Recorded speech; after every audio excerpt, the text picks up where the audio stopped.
같이 사도신경으로 우리의 신앙을 하나님께 고백하겠습니다. 나는 전능하신 아버지 하나님, 천지의 창조주를 믿습니다. 나는 그의 유일하신 아들, 우리 주 예수 그리스도를 믿습니다. 그는 성령으로 잉태되어 동정녀 마리아에게서 나시고 본디오 빌라도에게 고난을 받아 십자가에 못 박혀 죽으시고 장사된 지 사흘 만에 죽은 자 가운데서 다시 살아나셨으며 하늘에 오르시어 전능하신 아버지 하나님 우편에 앉아 계시다가 거기로부터 살아있는 자와 죽은 자를 심판하러 오십니다. 나는 성령을 믿으며 거룩한 공교회와 성도의 교제와 죄를 용서받는 것과 몸의 부활과 영생을 믿습니다. 아멘. 찬송가 508장 우리가 지금은 나그네 되어도 다 같이 찬송하겠습니다.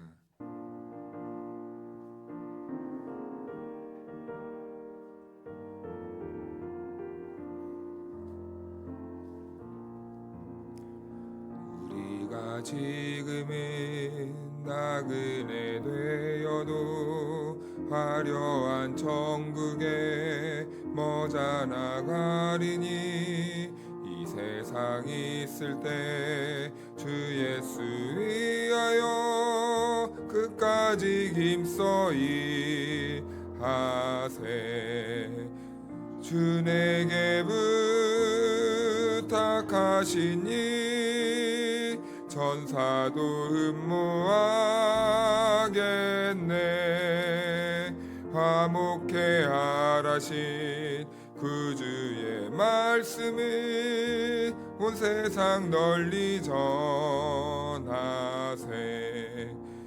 주 예수 말씀이 온 세상 만민들 흉악한 죄에서 떠나라 하시니 이 말씀 듣고서 새 생명 얻으라. 이 기쁜 소식 전하세. 주 내게 부탁하시니 천사도 흠모하겠네. 화목해 하라신 구주의 말씀을 온 세상 널리 전하세. 영생의 복락과 천국에 갈 길을 만 백성 알도록 나가서 전하세. 주 예수 말씀이 이 복음 전하라. 우리에게 부탁하셨네. 주 내게 부탁하시니 천사도 흠모하겠네.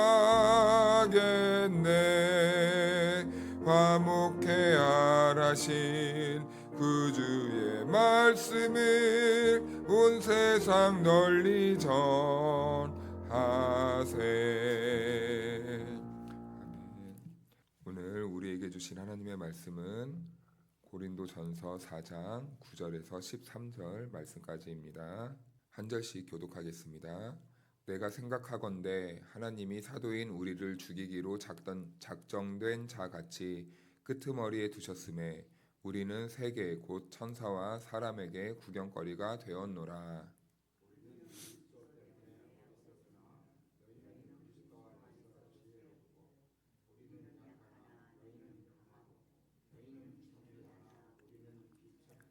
바로 이 시각까지 우리가 줄이고 목마르며 헐벗고 매맞으며 정처가 없고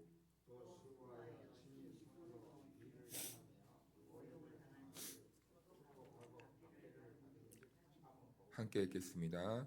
비방을 받은즉 권면하니 우리가 지금까지 세상의 더러운 것과 만물의 찌꺼기가 같이 되었도다. 아멘.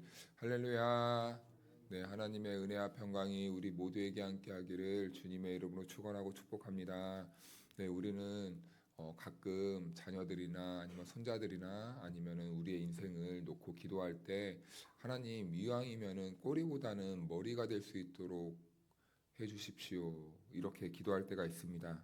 이왕이면 꼬리가 아니라 머리가 되달라게 해달라고 기도하고, 그리고 이왕이면 남들보다 뒤처지지 않고 앞서갈 수 있도록 해달라고 기도하고, 그리고 이왕이면 세상적으로 성공하게 해달라고 기도를 합니다.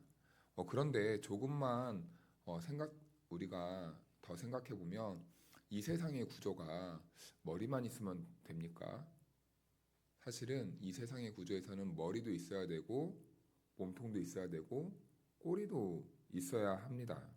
머리만 있는 그 구조는 기형이죠. 우리가 쉽게 학교 생활만 보아도 꼴등이 있어야 1등이 있는 것이고 1등이 있으면 꼴등도 있게 됩니다. 이것이 바로 세상의 구조이고 하나님은 세상을 만들 때 그렇게 만들지 않았습니다. 네, 머리도 만드셨고 꼬리도 만드셨고 그렇다는 겁니다. 그래서 하나님이 만드신 세상은 다 그렇게 돌아가게 되는 것이죠.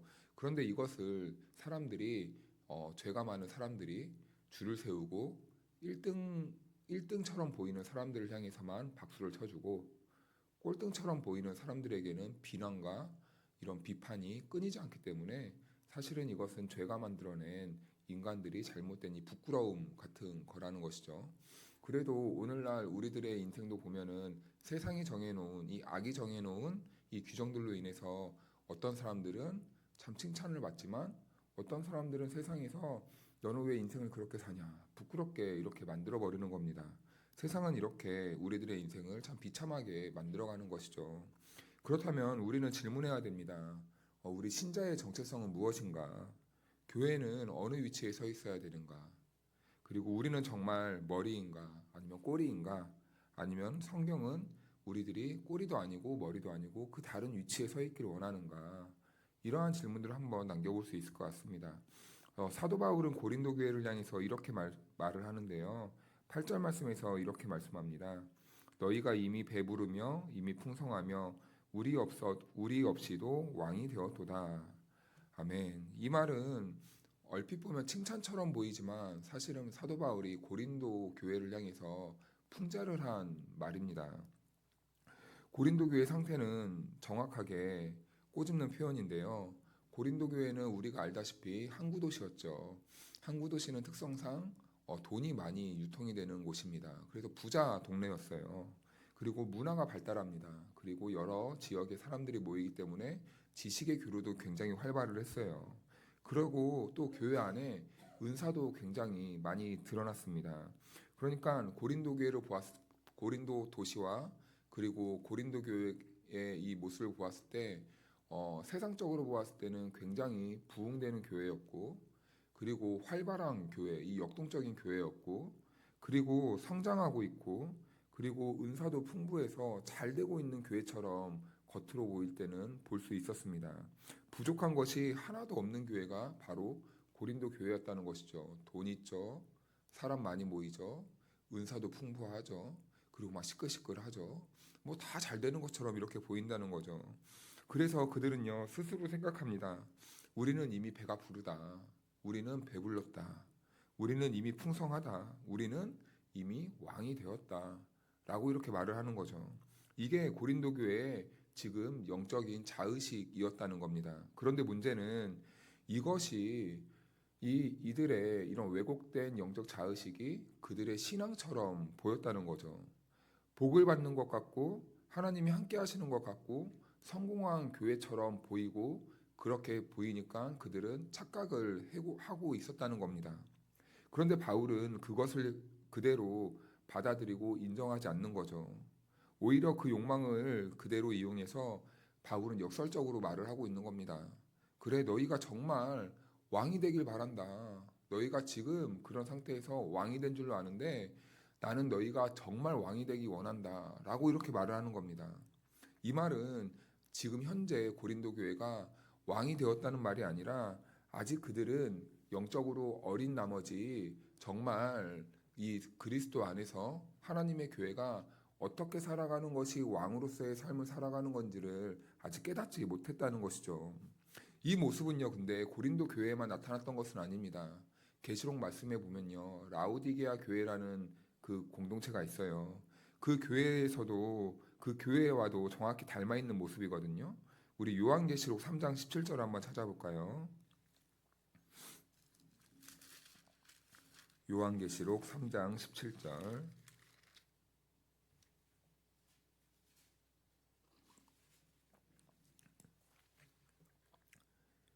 요한계시록엔 7교회에 대한 평가가 나오는데 라오디게아 교회를 향해서는 주께서 무엇이라고 평가를 하셨는지 우리 17절 한 구절만 한번 같이 합독해서 읽겠습니다. 시작. 내가 말하기를 나는 부자라 부유하여 부족한 것이 없다 하나 내 공고한 것과 가련한 것과 가난한 것과 눈먼 것과 벌거벗은 것을 알지 못하는도다. 아멘. 네, 참 비참하죠.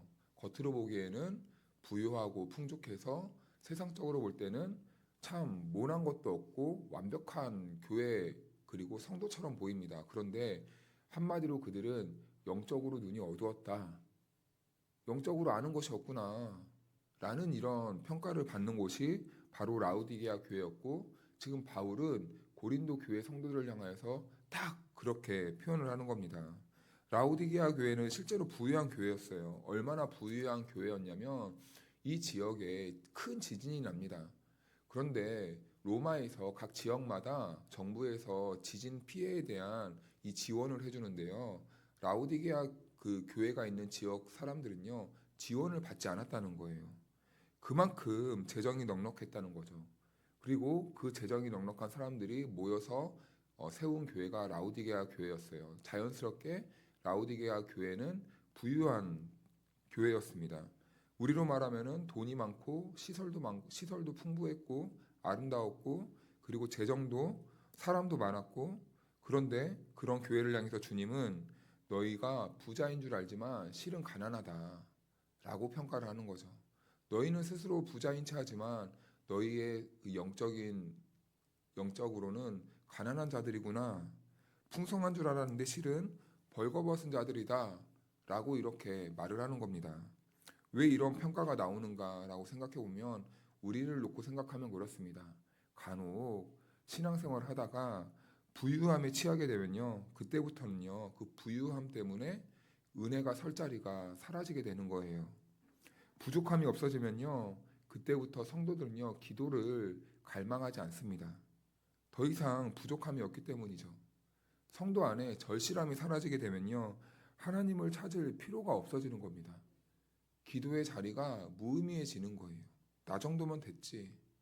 이 정도면 됐다. 이렇게만 살다 가면 되겠다. 그래서 교회든 우리 인생이든 마냥 잘 되는 것이 사실 좋은 징조는 아닙니다. 오히려 너무 잘 되면 우리 안에 복음이 메말라지게 되고 그리고 십자가가 사라지게 되고 그리고 교회와 우리 인생은 점점 만족의 공간이 돼버립니다. 고린도 교회가 지금 딱 그 지점에 서 있었습니다. 세상적으로 부족함이 없으니까 아무런 이 갈망이 없는 거예요. 소망도 없는 겁니다. 이 땅이 좋으니 우리가 초막 셋을 지으면 어떨까요? 라고 말했더니 베드로처럼 여기가 좋으니 이 세상이 너무 좋으니 여기에만 빠져버린 겁니다. 여러분 이 세상이 너무 좋으면 우리가 천국을 바라볼까요? 천국은 가난한 자들의 것입니다. 이 세상에서 잘 먹고 잘 사는 사람들은요 천국 가야지라고 하지만 사실은 삶의 방식을 보면 천국이 없는 것처럼 살아갑니다. 왜냐하면 이 땅이 천국이기 때문이죠. 고린도 교회가 딱 그 상태였고 어쩌면 오늘을 살아가는 이 풍요의 시대를 살아가는 우리의 삶도 그렇게 빠질 수도 있을 수도 있습니다. 그런데 이 교회를 향해서 바울은 자기 자신을 이렇게 표현합니다. 본문 9절을 보면요. 우리는 세계 곧 천사와 사람에게 구경거리가 되었노라. 아멘. 이 표현은 단순히 바울이 감정 표현을 한 것이 아닙니다. 당시 로마 사회의 구조를 정확하게 담은 표현이에요. 로마는요 전쟁을 많이 했어요. 그런데 전쟁에서 승리하고 오면 개선 행렬을 했습니다. 그런데 그 개선 행렬에는요 장군이 앞에 서고 그리고 전쟁에서 함께 참여한 그 로마 군대들이 그 뒤를 따르고 그리고 가장 끄트머리에는 누가 따라오냐면 전쟁에서 패배한 그 지역의 사람들이 그 전쟁의 전리품처럼 꼬리를 이어서 줄줄줄 따라옵니다. 그러면 그 포로들은요, 시민들에게, 로마 시민들에게 어떠한 모습으로 보이냐면 이 전리품, 구경거리가 되는 거예요. 저 패배한 나라 사람들, 손가락질 당하고 조롱거리가 되고 구경거리가 되는 겁니다. 그래서 노예들은요, 그때부터 그 사람들은요, 노예가 되거나 아니면 아무 의미 없이 살아가거나 무가치하게 살아가고, 그리고 노예 아니면 처형당하는 그런 입장이 되는 거예요. 쓸모 있는 사람, 그나마 힘이 있고 쓸모 있는 사람들은 노예라도 될 수 있지만 아무 보잘것없고 쓸모없는 사람들은 그냥 처형당하는 겁니다. 그런데 바울은 내가 바로 지금 그 꼴이 되었다라고 말을 하고 있는 거예요. 세상 앞에서 나는 개선 장군이 아니라 맨 뒤에 끌려오는 포로 같다라고 이렇게 말을 하는 겁니다. 사람들에게 구경당하는 인생이고 나는 소비당할 뿐이다라고 이렇게 말을 하는 거예요. 고린도 교회 성도들은 배부르고 왕노릇하고 있는데 사도 바울은 자신은 세상 앞에서 만물의 구경거리가 되었다고 고백하고 있는 겁니다. 이게 너무나 이상하고 아이러니한 그의 고백이죠. 고린도 교회와 바울의 모습은 단순히 비교만 해보면 바울은 실패한 인생 같고 고린도 교회가 성공한 교회의 모습 같습니다. 그런데요, 이 바울은 이 구도를 뒤집고 있는 거죠. 너희가 왕이 된 줄 알고 있고 착각하고 있지만 사실은 복음에서 멀어져 있고 나는 찌꺼기처럼 보이지만 지금 복음의 자리에 서 있다라고 이렇게 말을 하는 겁니다. 사랑하는 성도 여러분, 교회의 착각, 우리 인생의 착각 언제나 비슷합니다. 사람이 많아지면 잘 된다고 교회는 착각할 수도 있습니다. 우리가 좋은 직장 가고 돈 많이 벌고 좋은 집 살고 좋은 차 타고 좋은 옷 입고 좋은 음식 먹고 화려하게 살면 성공한 인생이라고 착각하며 살 수도 있습니다. 그래서 세상 사람들은 돈 많이 벌면 복 받았다고 말하잖아요. 그런데 우리 교회마저도 돈이 많아지면 복 받은 교회구나. 우리 성도들도요, 교회 안에서 자랑하고 그리고 광고할 때 우리 성도 돈 많이 벌었습니다 하면요, 복 받았구나. 잘했다. 와, 칭찬하자. 우리도 예수님 잘 믿으면 저렇게 될 수 있다. 라고 이렇게 착각을 할 때가 너무나 많이 있습니다. 시설이 좋아지면 그 교회가 잘된 교회라고 생각을 하고, 그런데요, 성경은요, 그것을 성공이라고 말하지 않죠. 늘 저와 여러분들에게 그리고 교회에게 성공의 다른 기준을 제시합니다. 그래서 복음은 언제나 낮은 자리에서 드러나게 되는 것이죠. 십자가는 언제나 실패해 보이는 인생의 그 자리에서부터 선명하게 드러나기 시작하는 겁니다. 왜요? 그 자리에서 세상에서 실패한 것처럼 보이나 그 자리로부터 주님을 소망하고 주님을 바라보고 주님을 붙잡는 우리들의 참된 신앙이 다시 부활하고 회복되기 때문이죠.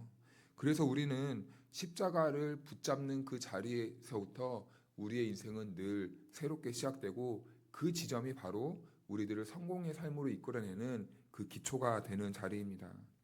고린도 교회는 왕이 된 줄 알았어요. 사실은 십자가를 잃어버리고 말았습니다.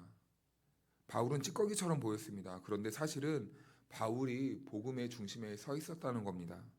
오늘 우리와 우리 교회는 지금 어느 위치에 서 있습니까? 배부른 왕의 자리를 사모하고 그리고 그것을 동경하고 그것을 추구하고 그리고 그 자리에 서 있어야 된다고 생각을 하십니까? 아니면 우리가 비록 구경거리가 되어도 십자가의 복음을 붙잡는 그 자리에 서 있기를 원하십니까? 하나님은 언제나 복음을요, 가장 낮은 자리에서 드러나게 하셨어요. 그래서 우리 예수님이 이 땅에 오실 때 인간의 몸으로서 어느 위치에 어느 자리에서 나셨습니까? 어느 자리에 누우셨습니까? 말밥통이요. 말밥통. 세상에 어느 부모가 자기 자식을 말밥통에다가 눕힐 수가 있습니까? 이것은 더 이상 내려갈 곳 없는 그 인간의 가장 비참한 자리로 오셨다는 그 예수님을 상징해주는 그림인 것이죠. 그리고 그 자리에 서 있는 사람들을 통해서 하나님은 우리 교회를 살리시고 그리고 그 자리로부터 하나님은 우리의 인생을 다시 회복시키는 겁니다. 그래서 오늘 우리가 서야 할 자리가 어디입니까? 왕의 자리입니까? 아니면 십자가의 자리입니까? 그 자리가 비록 작아 보이고 초라해 보여도 바로 십자가의 자리, 그 자리가 하나님의 나라가 시작되고 우리의 인생이 하나님 나라에서 다시 회복되는 자리가 되는 것입니다. 하나님 나라의 중심에 서서 믿음으로 충성하며 살아가는 저와 여러분들이 될 수 있기를 주님의 이름으로 축원합니다. 세상 사람들이 아무리 부를 말하고 성공을 말할지라도 오늘 하루 우리가 붙잡아야 될 이 가치, 우리가 붙잡아야 될 것이 있다면 바로 십자가의 그 자리입니다. 그 십자가의 자리는 힘들죠. 어렵습니다. 남들은 포기하라고 하는 그 자리가 바로 십자가의 자리입니다. 그런데요, 우리 주님은 오늘 저와 여러분들을 그 자리로 부르십니다. 어려워요. 힘듭니다. 눈물이 마르지 않는 자리입니다. 육신이 버틸 수도 없는 자리일 수도 있습니다. 마음이 완전히 무너지는 자리일 수도 있습니다. 분노가 치미는 자리가 될 수도 있습니다. 낙심이 내 인생을 완전히 짓누르고 무너지게 만드는 자리일 수도 있습니다. 그러나 하나님은 그 자리에서부터 회복을 말씀하시고 그 자리에서부터 하나님 나라를 이루어가기를 원하십니다. 그 중심에 하나님이 있고 그리고 하나님이 계신 곳에 저와 여러분들을 불러주셨으니 오늘 하루도 어디에 있든지 어떤 순간에 있든지 주님 바라보고 주님 다시 오실 것을 소망하면서 하나님 나라와 하나님의 교회와 또 하나님의 자녀로서의 삶을 잘 감당하는 저와 여러분들이 되기를 주님의 이름으로 축복합니다. 기도하겠습니다. 거룩하신 하나님 아버지, 오늘도 십자가의 자리로 우리를 부르시니 감사드립니다. 우리의 삶의 방향이 사람의 눈에 높아 보이는 길이 아니라 주님께서 함께 하시는 길이 가장 복된 길임을 알게 해주시니 감사를 드립니다. 우리 마음이 세상의 풍성함에 머물지 않게 하시고 오직 주님의 은혜 안에 거하게 인도하여 주옵소서. 세상의 성공과 인정이 아니라 주님의 임재를 사모하며 살아가는 성도의 삶이 되게 도와주옵소서. 하나님, 이 새벽 주 앞에 나온 성도들의 삶 위에 하늘의 평안과 새 힘을 더하여 주시고 각자의 자리에서 십자가만 바라보고 십자가만 붙들고 십자가로 흔들림 없이 걸어가는 믿음의 발걸음이 되게 인도하여 주옵소서. 오늘 하루의 모든 걸음 위에 주님의 손길이 머물게 하시고 작아 보여도 주님과 동행하는 삶이 되게 인도하여 주옵소서. 감사드리며 예수님의 이름으로 기도하옵나이다. 아멘.